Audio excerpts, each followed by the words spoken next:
Today, I'm delighted once again to be speaking to Jake Broe, United States Air Force veteran who served for 6 years as a nuclear and missile operations officer. In today's episode, we will be touching upon the nuclear issue because Russia continues to rattle that saber and use it to prevent Western support for Ukraine. But we'll dive into that in more detail during the conversation. You may know him as one of the most prominent voices on YouTube throughout the war, someone with absolute moral clarity, but who combines it with an incredible amount of military experience and insight. His detailed analysis, I know, is a staple part of many people in the pro-Ukraine bubble, part of their daily routine to understand what's going on and make sense of it. So if you're not subscribed to his channel, please absolutely do so. Also, thank you to everybody in the audience who has supported the work that I'm doing through Patreon and Buy Me a Coffee and various other means. It is incredibly appreciated to help keep the lights on and help keep everything going. But please do also check out the validated Ukrainian charities that appear in the description of the video. It's incredibly important to support Ukrainian charities. Donations have been going down. And of course, the requirements, the needs to remain resilient have only increased over the last year. Jake, I'm delighted to welcome you back to the channel. Thanks for having me back, Jonathan. This is perhaps one of the most intense periods of the entire war. And the conversations I'm having swing between sometimes bordering on despair.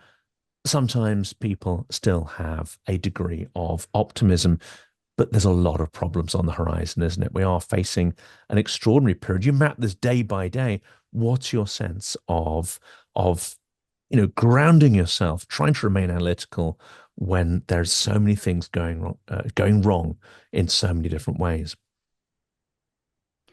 If you're feeling the pressure, hopefully some of that pressure is alleviated in 2 weeks once the United States has passed its election.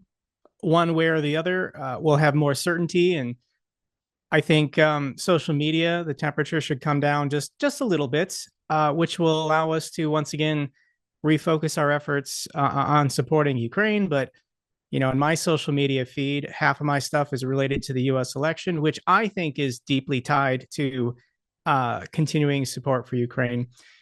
But aside from that, big picture, this is a war of attrition. And people in Ukraine, it's been going on for 2.5 years. They have my sympathy, they have my support, but it's a war of attrition. It's about who can tolerate, the horrors of war longer. And for the Russians, they don't have freedom of speech. They don't have free press. We're not hearing how bad it is for the average Russian. We see these videos and testimonials on Telegram of people complaining about not having electricity or running water or corruption, or I just saw there was like a hunger strike for some miners who haven't been paid in 4 months. There were some Russian war veterans participating in a protest over the construction of some bridge. There is civil unrest. There is massive discontent, but we don't hear about it and we don't see it because the Kremlin makes sure that people don't talk about it and nobody sees it. They understand how bad the situation is, but they are hoping that if they can just keep their people quiet, the West and Ukraine will break first and give in to Russia's demands. It's not going to happen, but I just want people to know that it's a war of attrition and the other side is hurting just as bad, if not more. And of course, winter piles that pressure on. Russia and tactics will, of course, try to hit Ukrainian energy infrastructure. Ukraine is trying to hit that part of Russia's energy infrastructure, which is dual use military and may have some civilian application, but primarily they want to choke off the war machine. So this attritional battle, this struggle to sort of push each society to the edge of what it's capable of. This is surely going to be exacerbated in the winter. So I think it will be important to look at what's happening in Russia, not just Ukraine and the suffering Ukrainians. As you say, we see a lot more of that because it's a free and open society with a free press. Are you expecting, anything major to come out of this, or is it the drip feed of steadily worsening economic news, the breakdowns in the centralized heating and all this kind of stuff? Or is the society perhaps on the edge of some kind of catastrophic event, which is very difficult to predict? Last winter was bad. It was fascinating to see all these clips of all these utility failures, Russians complaining they were without electricity, without running water, without heat. And Ukraine didn't do anything. They didn't blow up any power plants or connection nodes. This was just the Russian system putting in the minimal effort to maintain their civil society. The rest of the money was being hoarded by the oligarchs, being stolen, being saved up by Putin to fight his imperial wars. And we saw a breakdown. People with expertise, rather than fixing, once again, their civil infrastructure, they were sent to the war zone. Rather than parts and components being prioritized to make sure that citizens of Moscow and St. Petersburg have their utility services, those parts and materials are going towards the war. And if it was a war of survival for Russia, then yeah, you divert what you can to protect your people. But this is a completely optional war. The Russians don't have to be fighting it. If somebody in Moscow goes without running water and heat and electricity this winter, it's because Putin wanted to add Ukraine as a colony to his empire again. How does the empire benefit you if you don't even have running water and heat at home? So there will be a lot of discontent and civil unrest in Russia this winter, because I think all the utility failures are going to be compounded. They're going to be worse. Russia's, I think, I think we're trying to get past November 5th for a lot of decisions, a lot of points. But I do think Ukraine should be going after Russia's thermal power plants. They did hit one like 2 months ago. I remember seeing the pictures and videos. Maybe that was some kind of test or threat the Ukrainians were making. But in this war, unfortunately, Russia is dictating the rules. According to international law, and Ukraine is trying to respect and follow international law, you don't go after civil infrastructure, power plants, dams, such as that. Russia says that rule doesn't actually exist. I'm not saying Ukraine should do other things that I could just never support, such as executing bound POWs. That's what the Russians do. But going after thermal power plants, yeah, that might be the message ordinary Russians need. If you continue to support Putin's war and you think it's acceptable for Russian planes to be bombing Ukrainian thermal power plants, obviously not nuclear ones, not hydroelectric power, but gas and coal burning power plants, then yeah, I think we should get on board. There's some other things that Ukraine hasn't done that the Russians do that I also think should be reevaluated if this is a genocide and this is a war for survival. And let's tie in some of these topics with the election, because it seems that a lot of the energy on, let's say, X, a lot of those in the pro-Ukrainian bubble, and rightly so, they focus on what individual battalions need, the deficits at the front, the problems with Western supply of weapons, different classes of munitions, capabilities. And I think that's fair to focus on this.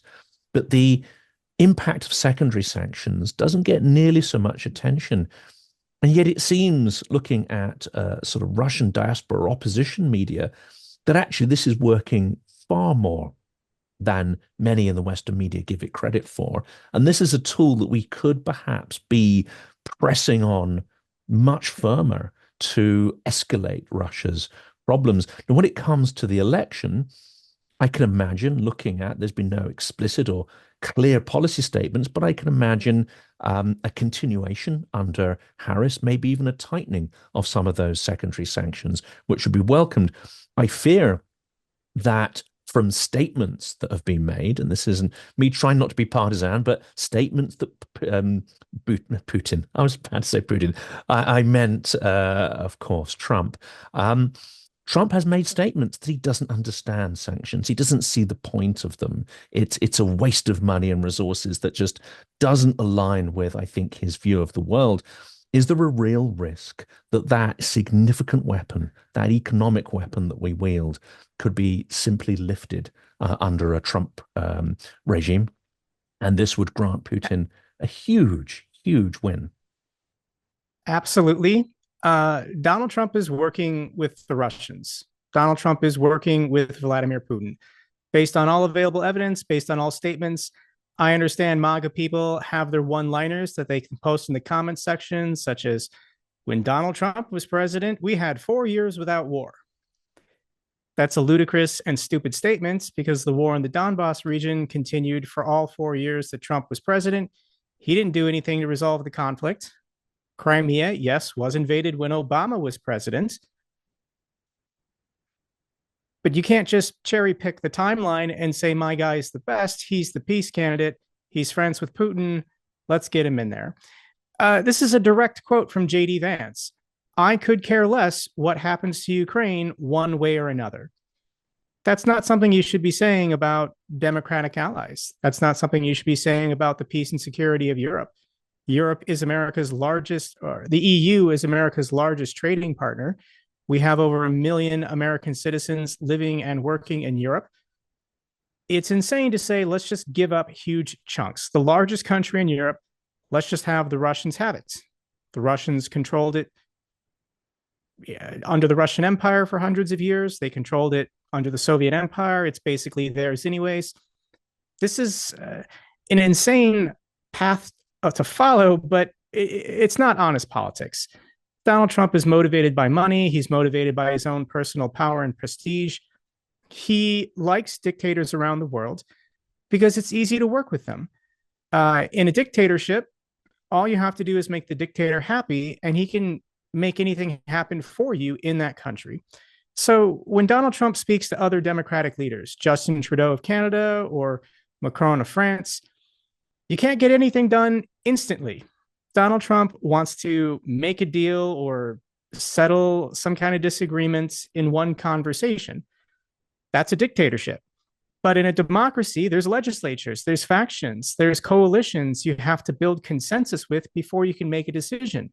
And for an executive such as Trump, who's been in charge of his own little kingdom here in the United States, putting his name on buildings, he doesn't like that political process.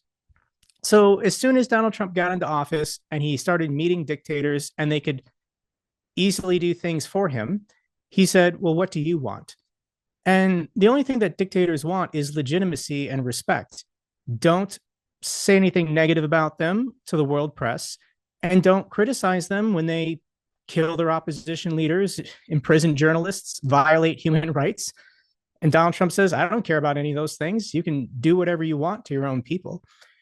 And we've now moved up. We've now moved to the next level where these dictators are saying, I want to invade my neighbor, kill him and take his stuff. And Donald Trump and J.D. Vance are fine with that as long as they get what they want.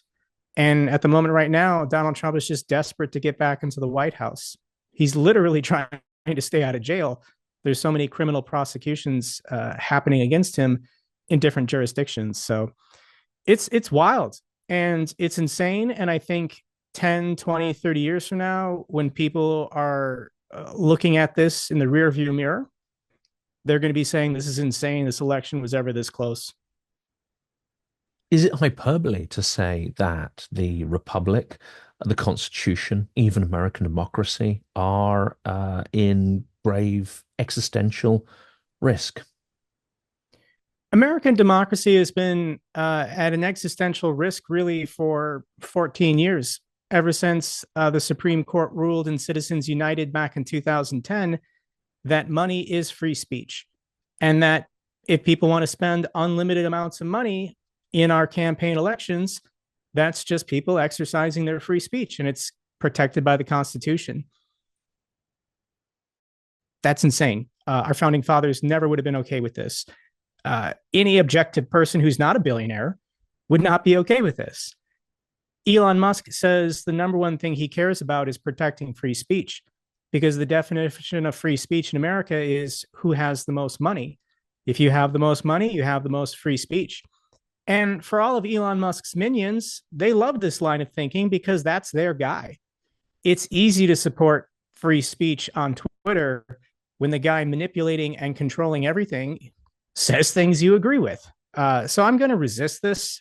I'm going to do everything I can as a proud American, as a service veteran, to fight for my country and stop foreigners such as Elon Musk, who came to America and were blessed to obtain citizenship and prosper here, from radically redefining what is America.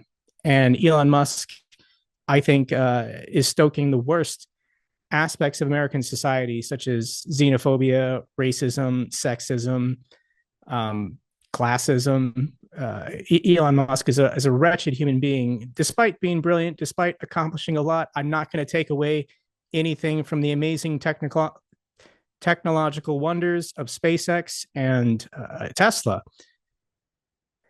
But the dude is Lex Luthor. He's not Batman. We got Lex Luthor, and he needs to be defeated. And the story, of course, is breaking at the moment that, and this unfortunately is no surprise because I have heard sort of rumors of this for some time, but that Elon Musk is in close contact with Putin. How frequently those Of course calls he happen. is. I've been screaming this for 2 years. Thank you to the Wall Street Journal for confirming what I already knew was true.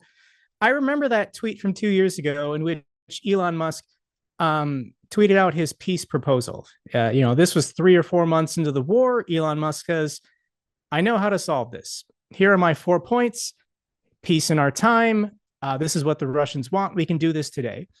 And in that, it said, make sure that Crimea remains, or Crimea is Russia's forever, undoing Khrushchev's mistake.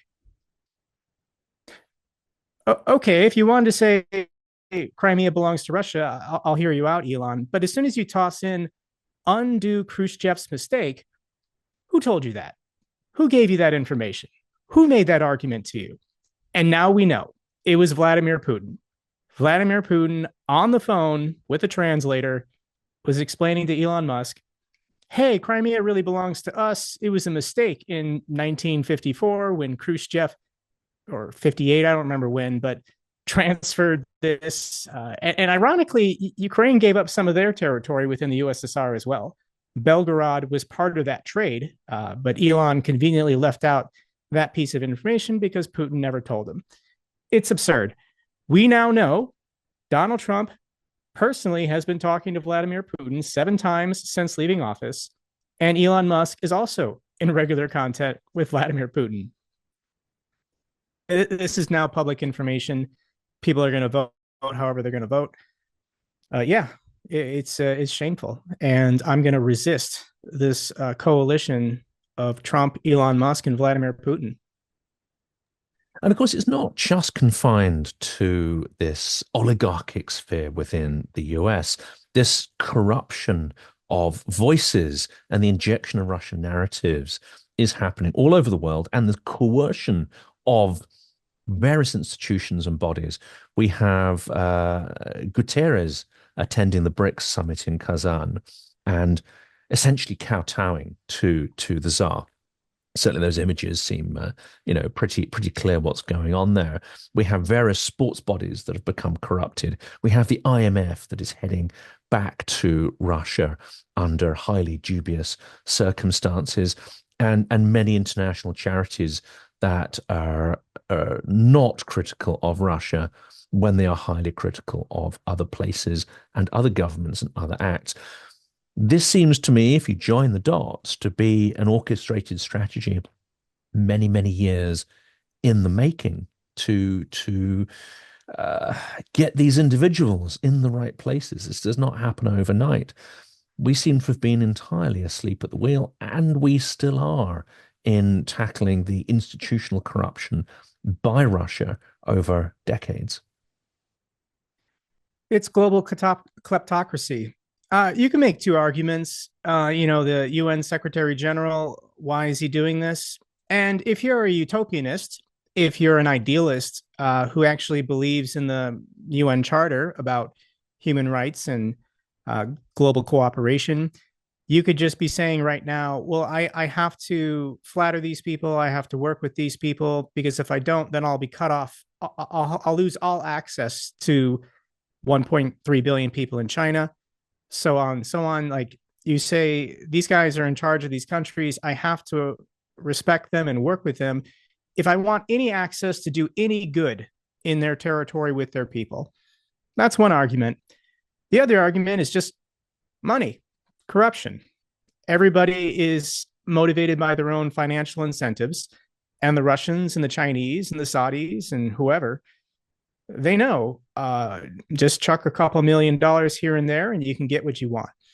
It's depressing to think about what is the dollar value to buy somebody to just get their absolute loyalty. And, for people like Tim Pool and these commentators at Tenet Media, it's $100,000 a week. If you want somebody's unquestioned loyalty to repeat whatever propaganda and lies you feed to them, if you're an American citizen, your price is $100,000 a week. For somebody in Japan or Korea or Germany or, depending on the country and their standard of living, it's a lot lower. And it's something that we're not aware of. We're not having this conversation. We are blind. And it could be culture. Here in the United States, we view life as a game, and the scoreboard is your bank account. If you have more dollars in your bank account, in your brokerage account, well, you probably did something to deserve it. We just respect people who have money, making the assumption that money is the measurement of success in life. So people who engage in corruption, and there's the spectrum, there's a sliding scale of what you ethically feel comfortable saying and doing in exchange for money. But all these people, RFK Jr. and Michael Flynn and Jill Stein, doing speaking fees, accepting payments from RT News, like, it's just so comfortable and easy to give in when the Russians or the Chinese or the Saudis or whoever start throwing their money around. These are lawyers, these are bankers, these are real estate agents.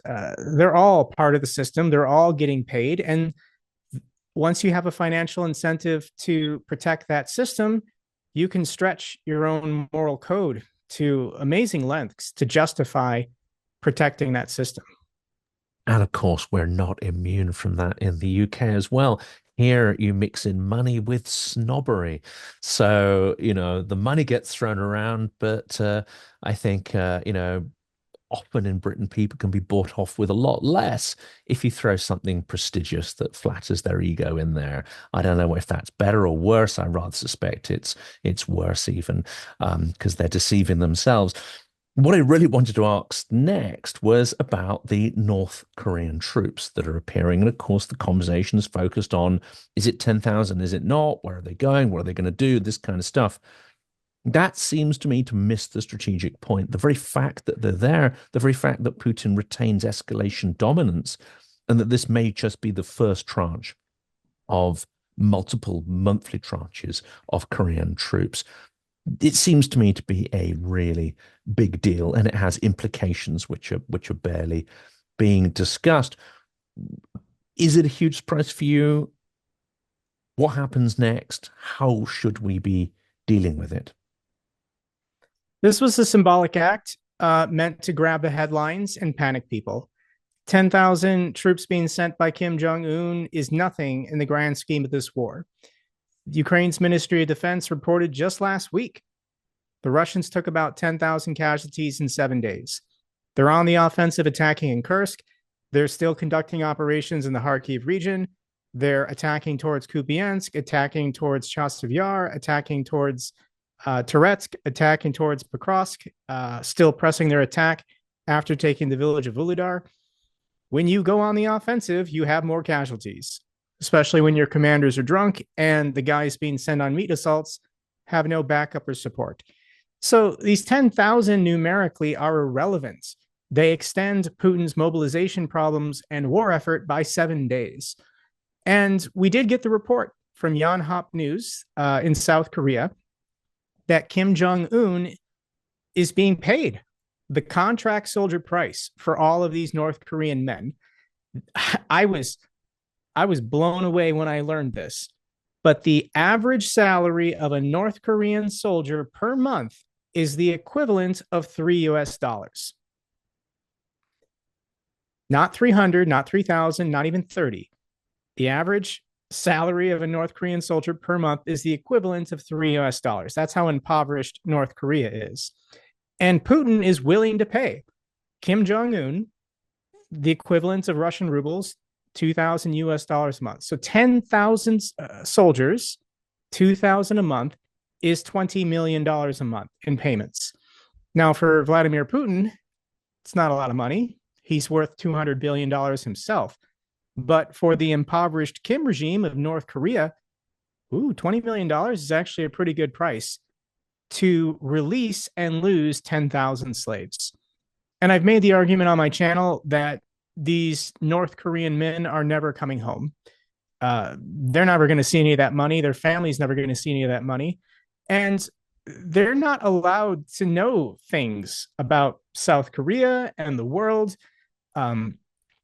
Kim's inner circle, the top 10%, they have an idea what's going on. They live a privileged life. They have food. They have money. They're never going to rebel. And if they defected and went to South Korea, they'd become a nobody. So there's a lot of people in Pyongyang who know the truth, but would you rather have freedom and be poor and live in South Korea, or would you rather live in an oppressive society and be privileged and live in Pyongyang? So a lot of these officers, the reports are 3 North Korean generals, about 500 officers. Some of them, if they survive, will be allowed to return and they can personally report to Kim Jong Un how it went. And I think generationally,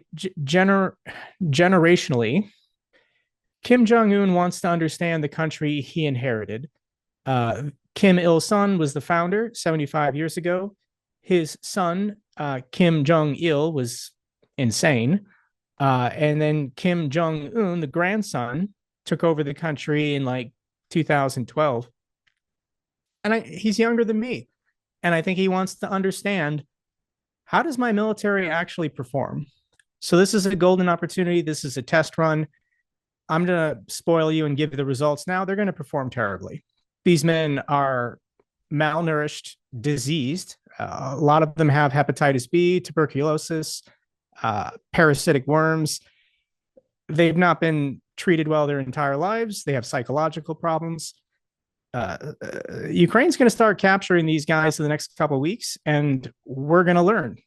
We're going to learn more about their backstory, their history, and how messed up their country is. And that is going to be an extraordinary insight. But of course, the leader of North Korea, he's not going to run his forces down in return for cash. He's not going to even necessarily run his ammo stores down, because it is said that actually quite a significant quantity of Russia's artillery ammunition is now being provided by North Korea. But he's not going to deplete his own security and ability to potentially project violence. Just because Vladimir Putin, requests it. So, what's the calculation there that handing these people over, maybe even handing over a few tens of thousands more, you gain the experience, you gain the intelligence, the understanding of how they perform, but you also gain this crucial income, which helps sustain your regime. He must see this as a net benefit overall.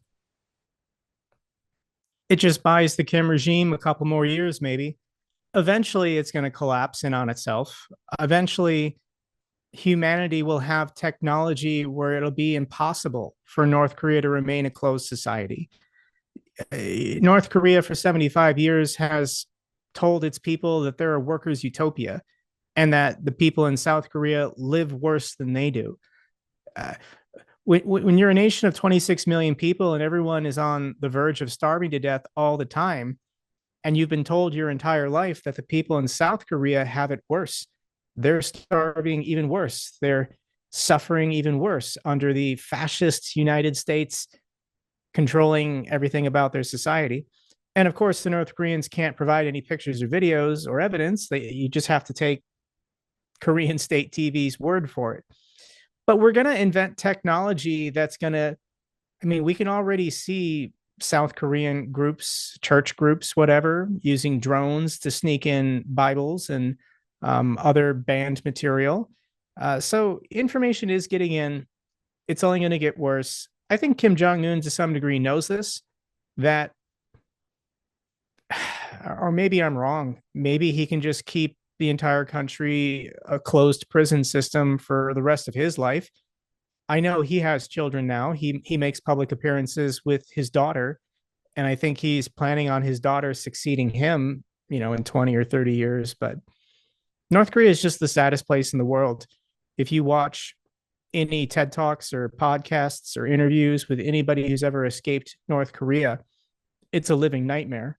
No human should have to experience what the average North Korean has experienced their entire lives.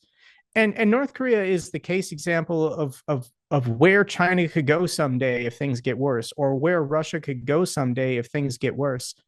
We've already seen moves from Vladimir Putin, decisions being made. How can we make our society Russia, more like North Korea, to have that absolute control and crush all dissent? And that is the fear. Yes, as someone who has read an awful lot of dystopian fiction, it seems that few authors have even imagined something as terrible as the reality of North Korea. Let's turn back to Ukraine, because, of course, Ukraine is fighting for the opposite of that. It's fighting for values of freedom, innovation, and all the things that come along with that. It's not just about kind of comfort and material.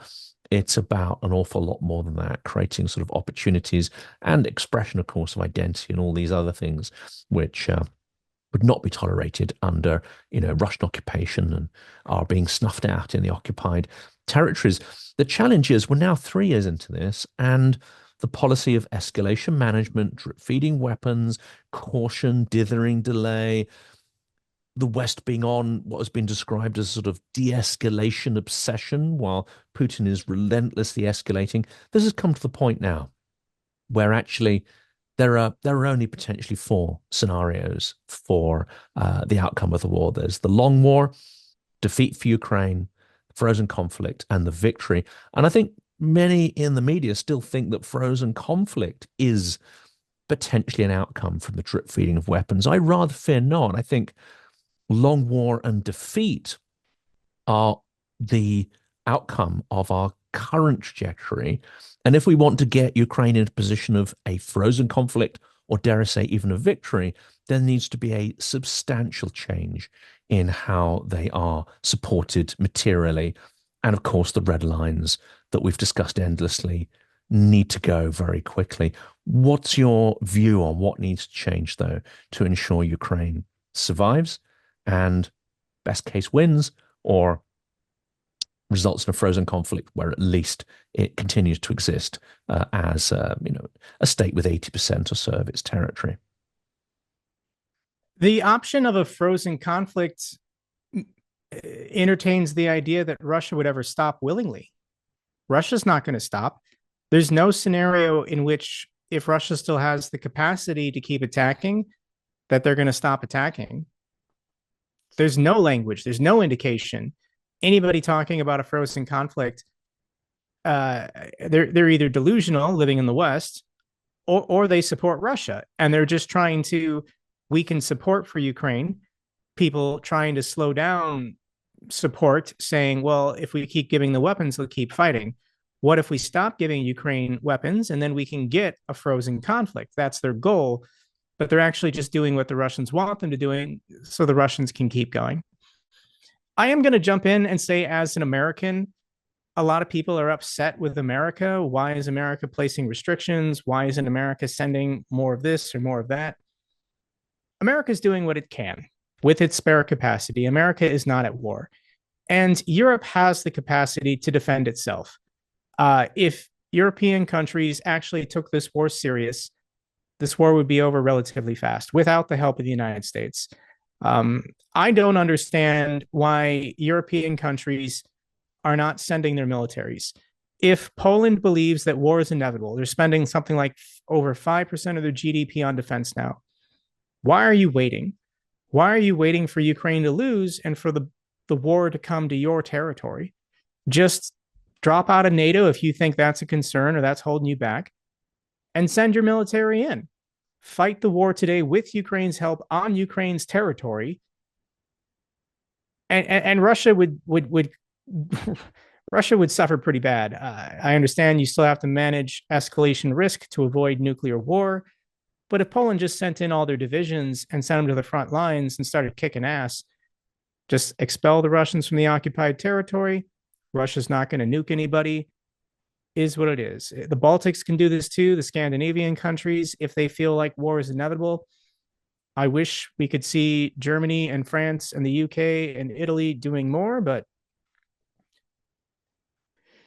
it seems this can is being kicked down the road. And yeah, I didn't mean to imply that is all on the US, because Ursula it's von der Leyen said something interesting about this. She basically when said, I yeah, when I see these comments, it's just easy. It's just easy to complain about America because we're the largest military. We have, war is supposed to be our thing, and we're not doing our thing right now. We can't.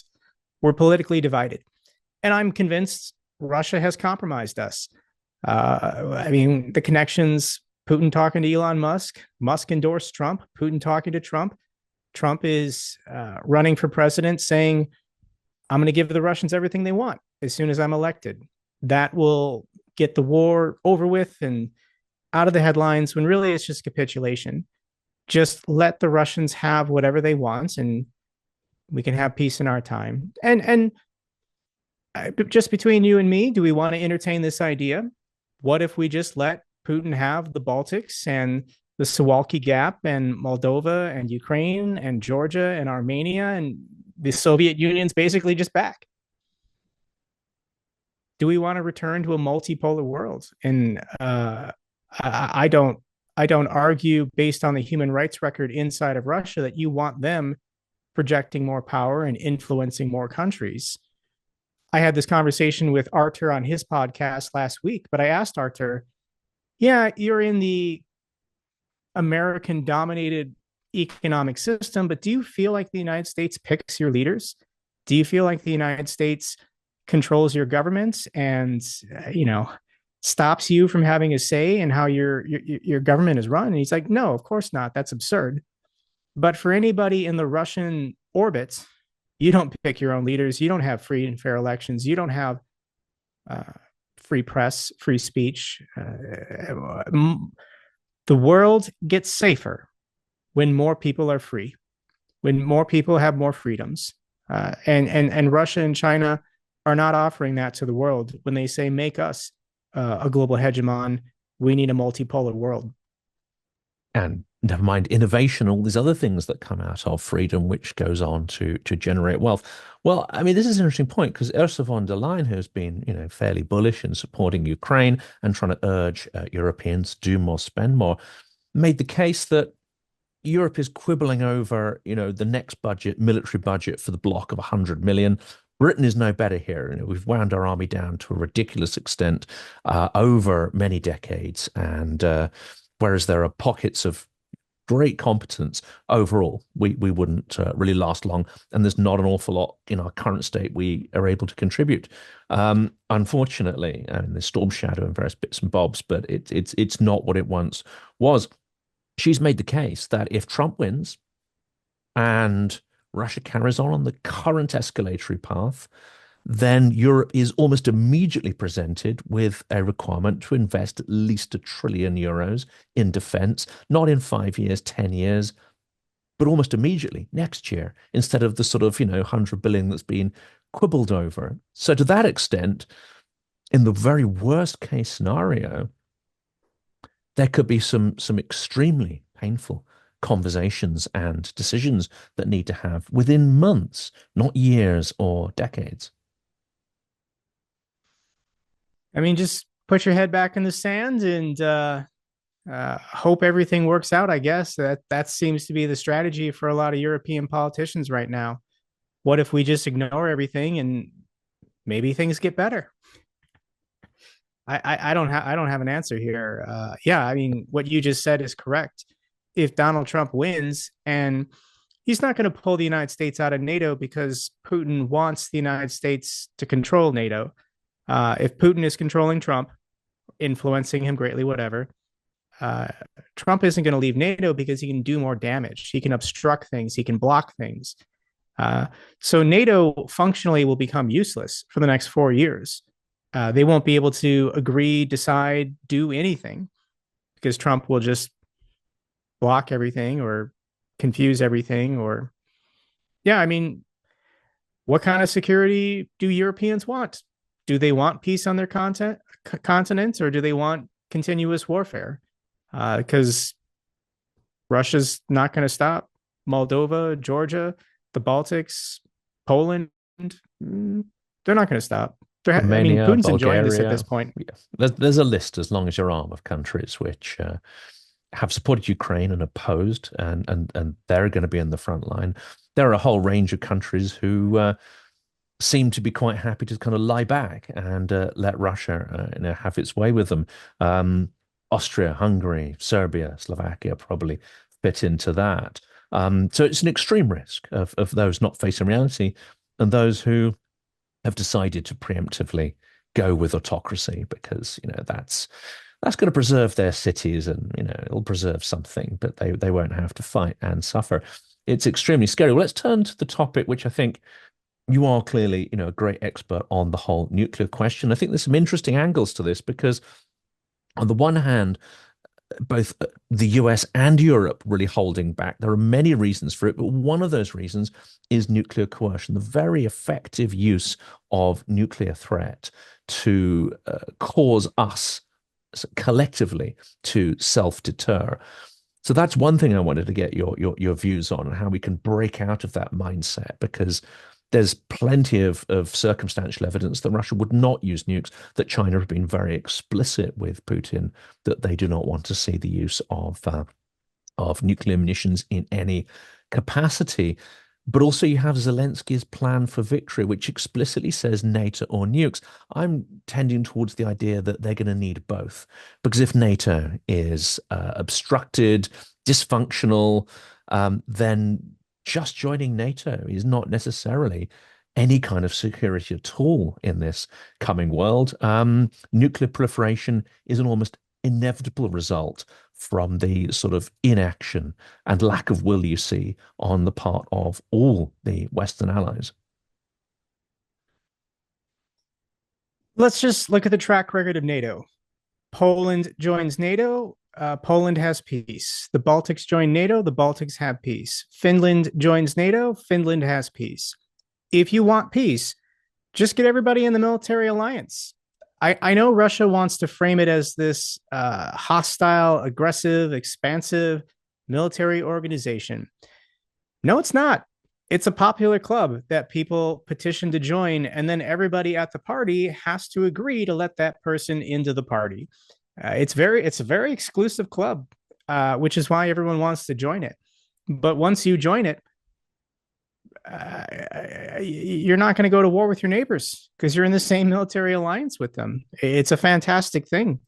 So the question of nukes, if you're not in NATO, you don't have any guarantees of anything. And if the international community is not going to support you and your neighbor has nukes and your neighbor is threatening you, you need nukes as fast as possible. So for the Ukrainians, they don't need to get their own nukes if they join NATO, because if they join NATO, there will be probably bases housing American, British, or French nuclear weapons on their territory someday. But yeah, I agree with Zelensky in that if NATO gives Ukraine the cold shoulder, even if it goes to a frozen conflict, I think for Ukraine to successfully develop their own nuclear program, there would have to be a frozen conflict, or Putin's government collapsed and the Russians are distracted and Ukraine can go through this rapid process to quickly get their own. Then they have a deterrent factor of some limited degree. I don't want to see a nuclear exchange, but when you're facing genocide, when you're facing annihilation, when the Russians are saying, we're going to destroy all your cities and kill all your people, okay, what's your deterrent then from engaging in a nuclear war? So this is a scary conversation, and it does help the Russians. It feeds their narrative that what they're doing is justified. So it's a dangerous conversation to have, but it's still a valid one that people who support Ukraine should be making to their own leaders in Western capitals. If you abandon Ukraine, if you don't support them, if you don't encourage their membership in NATO, do you want them getting their own nuclear weapons? Because it's not that hard. When you have civilian nuclear reactors, you can use the waste, you can use the plutonium to build crude nuclear devices. They're not top of the top, thermonuclear or whatever. They're lower yield comparable to what was used in World War II, but that's still enough to destroy some cities. And of course, Ukraine is, it's been reported, developing ballistic missiles of various capabilities, potentially even within the time frame of this war. And as we know, Ukraine was the precision engineering heart of the Soviet Union. It's one of the reasons why Russia wants that territory back. I had an interesting conversation with Konstantin this week, saying that Russia's been dependent on Western gas turbines for its civilian electricity program. It's now got some test turbines to try and replace those, and it's not going to help them too much. But where are they manufactured? Mykolaiv in Ukraine. So Ukraine is this incredible center of innovation and engineering skill. So they may have crude nuclear material, but they're going to, if allowed to survive, and if they have a certain security on their territory, it's not hard to see Ukraine being an extraordinary military powerhouse, one that can perhaps put a little bit of a spine into Europe if Europe decides to embrace that and invest in the Ukrainian military industrial complex. I'd like to think so. My concern is, during Soviet times, Ukraine was an economic powerhouse. They made rockets, they made nuclear weapons. But when Ukraine more or less demilitarized itself after the Budapest Memorandum in 1994, and they stopped producing new military hardware, where did all these experts go? Did they just give up rocket science and take up farming? Or did they leave the country?